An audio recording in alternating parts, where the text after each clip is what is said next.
Report a new beginning, let's go. Started back rocking the brown. Ever since we been knocking them down. Baby said she wanna go to the game. Taught her how to say Padre gang. Started back rocking the brown. Ever since we been knocking them down. Mitchell and Ness with the old school name. All of the homies holler Padre gang. Yeah, they. What's up, everybody? Welcome to the July 16th Talking Friars pregame show. Padres and the Diamondbacks kick off today at 5:40. Shaman I is on the mound for the Padres. Tyler Gilbert is on the mound for the Arizona Diamondbacks. Obviously, the Padres last night came with a good win. They came away with a good win. Darvish pitched really well with those 7 innings. Nick Martinez, Taylor Rogers closed it out in the bullpen. Ha-Seong Kim came through, Austin Nola, Estier Ruiz, Mazzara. I know he got at least one hit. And then obviously going into today, big news, Jake Cronenworth makes the All-Star team, replaces Jazz Chisholm. And so he's going to be a second baseman on the roster. And then Juan Soto might get traded. That's obviously huge news today as well. As Robot says there in the comments, to Soto or not to Soto? That's a big question. Episode 199 is out right now on podcast platforms and on YouTube for anyone interested, where I break down that whole Juan Soto trade and all that stuff, how the Padres might be able to acquire him. I posted a hypothetical trade, or talked about one, that involves C.J. Abrams and involves Robert Hassel III and Trent Grisham too. That's not the only guys that are in there. But if you want to check that out, feel free. That's episode 199. But yeah, that's the huge news, right? And with All-Star Week coming up, that's where a lot of the questions are going to be, is about Juan Soto. Um, he was offered a $440 million contract extension by the Nationals. He didn't take it. If I was offered $440 million, I would take it. But I'm also not one of the best players in baseball, and I don't have Scott Boras as my agent. So I'm not saying him rejecting $440 million is a bad thing. I just can't relate to rejecting $440 million. I can't I can't relate to rejecting $400,000, He's just obviously on a different level than all of us, all the regular people. But the Padres, they're in a good spot to acquire him. On Twitter, obviously, all of the discussions and all that is about the Padres. Let's give up the farm for Juan Soto. I don't know if they should go that far, like give up Wood, Hassel, Abrams, Gore, like everything. But you're gonna have to include a few people if you want to get him. So again, episode 199 is out on this YouTube channel and on podcast platforms about all that Juan Soto stuff. As for today, for the pregame show, Diamondbacks enter today 39-51. Padres are 51-41 after last night's win, undefeated in those City Connect uniforms. If you want to be a part of the show, you can dial 619-335-5770. That is the voicemail number. If you have any thoughts about the Padres, about the Juan Soto stuff, to be featured in an upcoming episode, you can dial that number. And then at Talking Friars on Twitter, Instagram, and TikTok. Those are my social channels. I hope you subscribe to this YouTube channel if you have not already, for daily Padres content during the Padres season and not during the Padres season. 5:40's first pitch. Dawn is back. There was the Apple TV broadcast last night. I was at the game, so there were people that were frustrated with the broadcast, and I knew that was coming. The Padres, I believe they had one other Apple TV game before this, and I think that was in Atlanta, where they had an Apple TV game, and then later that weekend, I think that Sunday, they had a Peacock game. There's not great reviews. Obviously, when we have Don and Mud, then you go to the Apple broadcast, like that's a big step down. Like it's kind of like, really, we have to listen to this when we have Don and Mud every day. National TV broadcasts, you would think that they're supposed to be like a step up, but you have I think the Padres, we have the best broadcast booth in the league. So it does feel like a step down when those broadcasts go to Apple. instead of us being able to watch it on Bally. But it's back on Bally. Tony Gwynn Jr. will be with Don today, so I think it'll be Scan and Jesse on the radio, and then Tony and Don on TV. Shaman I on the mound for the Padres. His last start, he went 6 1/3 innings, gave up 2 earned runs. He walked a guy, struck out 5, lowered his ERA down to 4.09. The ERA is not pretty, but if you go through his game logs and you look at how many innings he's pitched and all the quality starts that he has, there aren't too many clunkers.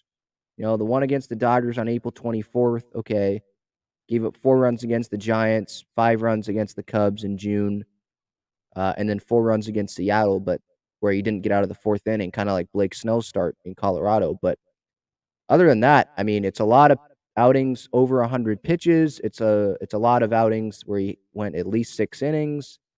1, 2, 3, 4, 5, 6, 7, 8, 9, 10, 11, 12, 13 starts where he's gone at least 6 innings. Like, this guy gives you length, and this is the first time that he's been pitching, I believe, since like May 1st on regular 4 days rest. So that's something to watch for. If he doesn't go, over 100 pitches, Bob Melvin already said pregame today. I don't know if you guys heard that, but he's like, we're fine. He feels like they're fine if he doesn't go long today, because the bullpen situation's in a lot better shape. The bullpen chart is out right now at Talking Friars on Twitter and in the Instagram story. Rogers had 11 pitches yesterday.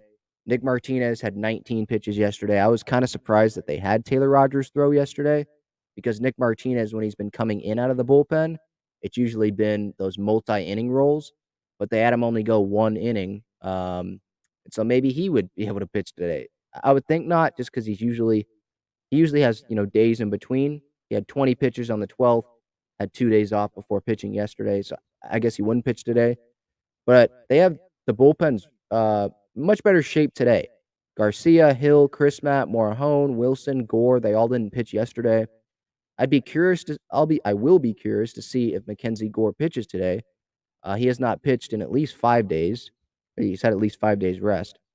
Remember, Bomel said after his last start that he's going to be in the bullpen through the All-Star break. So if he's going to be in the bullpen through the All-Star break today and tomorrow, I would think that means that he's going to pitch today or tomorrow, or else they would have just sent him down to create a roster spot if they weren't going to use him, right? But yeah, Garcia, he's still the 8th-inning guy. That's what Bomel said today. And then I would think Chris Matt would be available today. He pitched on 2 straight days, him and Hill, on the 13th and the 14th. But they did not pitch yesterday. Morahone should be available. So the bullpen, Wilson's obviously available. They got a lot of guys available today. So that is the good news. Bullpen's in good shape. Tyler Gilbert on the mound for the Diamondbacks. Last time out, he pitched at home against Colorado. Went 5 2/3 innings. Didn't allow any runs. Walked 1, struck out 1. So pitched to contact. Good outing for him. But this year, he's made 6 appearances. Not going too deep. Hasn't gone through 6 innings yet. And it's either a good outing or a really, really trash outing, just looking at his game logs. Last 2 outings, he's combined for 1 earned run. But then the 2 outings before that, he combined for 12 earned runs. The 2 outings before that, he combined for 2 earned runs. So, like, he goes, just based on this game log, he's going through 2 game stretches where it's trash or it's good, like really good. So hopefully he goes through that trash or starts that trash stretch today. As for the lineups, the Diamondbacks are running out there. Carson Kelly leading off and catching. Josh Rojas is at third base, batting second. Ketel Marte is DHing, batting third. Christian Walker's batting fourth. He's at first base. Jordan Luplo's batting fifth and left. Jake McCarthy's in right, batting sixth. Buddy Kennedy is batting seventh. He's playing second. Alec Thomas is batting eighth. He's playing center. And then Geraldo Perdomo is batting ninth, playing shortstop. No Sergio Alcantara for the Diamondbacks. He made a really good diving play last night. I thought he almost broke his wrist when I saw that live at the game, but not a surprise. He played pretty well against the Padres, former team. That's just the way it works. And then for the Padres, you got two All-Stars in this lineup today. Crony and Manny, two All-Stars for this year. Profar's leading off. He's in left field. Crony's at first base, so no Hosmer today. It is against a lefty, but Hosmer's like raking average-wise against lefties this year. So maybe it was just a day off for him. I have no idea.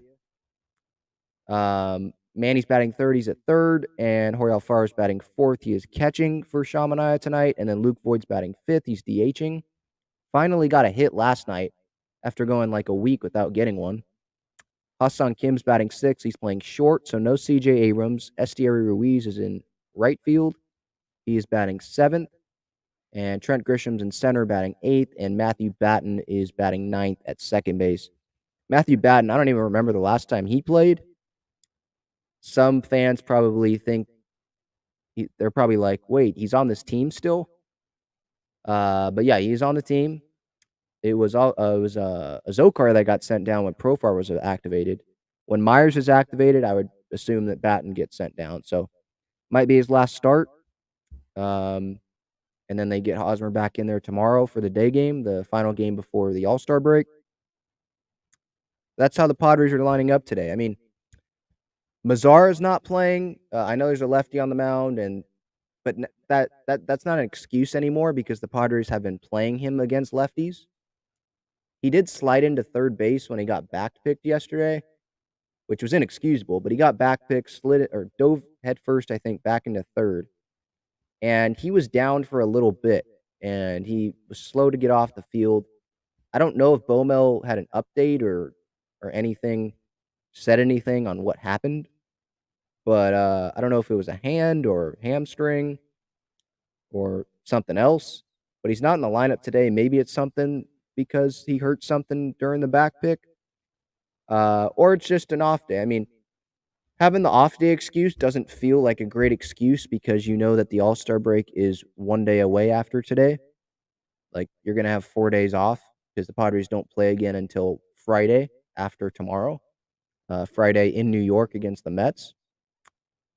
So that off day excuse for Hosmer and Mazara doesn't really make sense. And then having Grisham in there over Mazara definitely doesn't make sense. Having Abrams not in there over Batten doesn't make sense. But maybe they'll come in the game after them. As for matchups, there's not really anyone hitting great off of Manaea on the Diamondbacks roster. Ketel Marte's hitting 286. That's probably the best there. And then the Padres, no one's hitting good off of Tyler Gilbert except Grisham hitting 333. But it's all small sample size. It's 7 at-bats or less. So not really anything to talk about with the matchups because it's just a small sample size. 540 is the first pitch again. 97.3 the Fan. Bally Sports San Diego. I already talked a little bit about what to watch for. Is Manaea's first start on 4 days rest since, I think, May 1st. So he'll probably have a smaller pitch count today. And then maybe they go to Gore after him. We'll see about that. And then seeing how, what's his name? I want to see how Estieri Ruiz continues to do. He's played really well. These like 3 or 4 games that he's played. Is it 3 games? No, 4 games. Yeah, yesterday was his 4th game. I like what I'm seeing out of this guy. Speed, making contact, getting on base. Like, he's being a real spark to this team. I mean, I'd like to see how he would do like at the top of the order, if I'm being honest. But I know you don't, you want something down there at the bottom, and they like Profar leading off. I do too. So I guess I understand that. Maybe I'd like to see him hitting like 9th as a second leadoff guy, or hitting maybe 6th instead of 7th in front of Ha-Seong Kim. But I'm kind of just splitting hairs there. But watch we'll see what he can do today. I like what I've seen out of Estieri Ruiz. Lakeum says, saw the Soto video before. Yeah, so I appreciate that. Yeah, so that's for me, that video that I put, it was just a hypothetical trade. I was just sitting around the house and looked up a hypothetical trade, and it worked. And so did a video on that, and so let me know your thoughts in the comments in that video if you do that trade. I would not give up the whole farm for Soto, but you're gonna have to give up something, right? John Heyman just put out in the New York Post. He was like, uh, Tatis seems like he's like the most likeliest candidate to be traded, or he seems like the most likeliest guy to be traded in a Soto deal. And he's like, I was kind of stunned seeing that. Like, what? Really? Yeah, Dominic, that tweet about trading Tatis for Soto made me lose brain cells. Yeah, let me pull it up. That didn't make a whole lot of sense to me. Like, does John not like Tatis or what? He said, though uber talent Fernando Tatis Jr. may seem like the obvious guy to trade in a Soto deal and the likely ask, the idea for the Padres would be to pair Soto with Tatis, according to a person familiar with their thinking. So so Heyman thinks that Tatis is the obvious guy to trade. Why would he be the obvious guy to trade? He's like the face of the franchise. He's their star shortstop. What are you talking about? The obvious guy to trade is CJ Abrams, I think. At least from like the Nationals' point of view, like who'd they be asking for? It would be him, easily. And then for Heyman to say it's the likely ask, the Nationals are going to ask for Tatis. They're not going to get him. How much better? Like, I know that Soto probably stays healthier more than Tatis, but how much?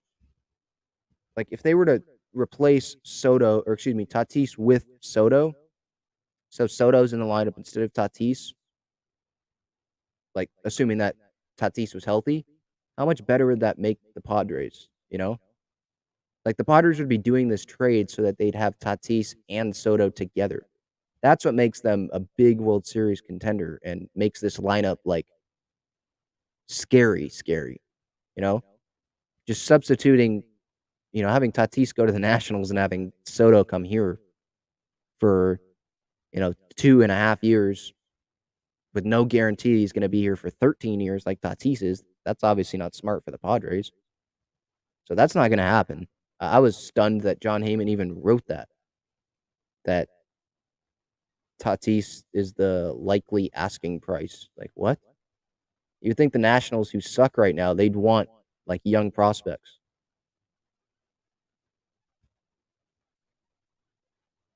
Dominic asks, are you against trying Ruiz at leadoff when Tatis comes back? If Profar's playing well, probably I would be against it because I like how Profar's doing in the leadoff spot, and that's where he seems comfortable. And Ruiz is still producing at the bottom of the order in like the 7th spot. So I'd still leave him there. If Tatis comes back and Profar's doing well, I wouldn't really try that. I'd still, if Profar has a day off or something, I'd put Ruiz as the leadoff guy, see what he does there. Because he makes a lot happen with his speed and all. You guys don't need me to tell you that. Like, contact, speed, he's played pretty good defense. Like, I really like what I'm seeing out of Estier Ruiz. And yes, for Soto, yes, I'd trade Ruiz, yes.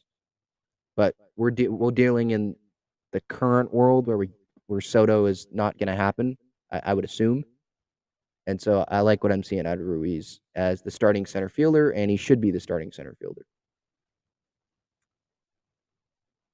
Justin says, if the Nationals are serious, I don't see how Preller doesn't get this done with Soto. He's worth every damn prospect we got.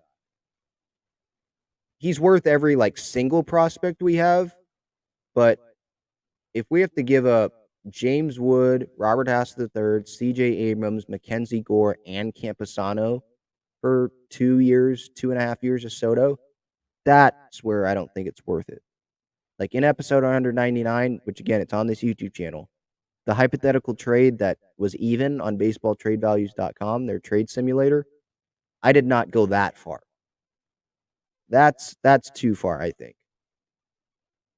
But like one prospect, like James Wood alone, or Mackenzie Gore alone, or CJ Abrams alone, okay. But all of them, like all top 5 prospects, no, I don't think so. Sorry. I don't think so. Justin says none of them will be as good as Soto. What are the chances? Well, that's not really what it's about. It's about having the combination of all of them be able to be in your lineup for years to come. Like, it's not basketball where one guy can, really be a huge, huge influence in you winning the title. You know, in baseball, like I want Soto because he's a really good player and he would help the Padres win, but you still need pieces around him. You can't have an outfield of Juan Soto and then who else? Just 1 year free agent guys that you're picking off the market every year. Like, you can't have that. Or, you want Grisham to still be playing center and send Ruiz and everyone to the Nationals. Like, you still need pieces around him, right? So I wouldn't give up all of them. I know that you're gonna have to give up some of them, but I wouldn't be giving up all of them. Like farm and a half, I've heard people say today, which I think that's pretty idiotic. I wouldn't do that. Let's see here. Yeah, Cobra says we still got to pay Musgrove. Yes, they do. Yep. Extend that guy. Yep. Extend Joe Musgrove. Yeah, and I think if they're going to trade for Soto, it's going to be they're trading for 3 pennant races if they do it now, like before the trade deadline, August 2nd. They're doing it for 3 pennant races. I don't think they're making that trade and saying, okay, we got this guy in an extension. So that's where they got to measure. It's like, okay, we got to assume that Soto's going to be gone after 3 pennant races.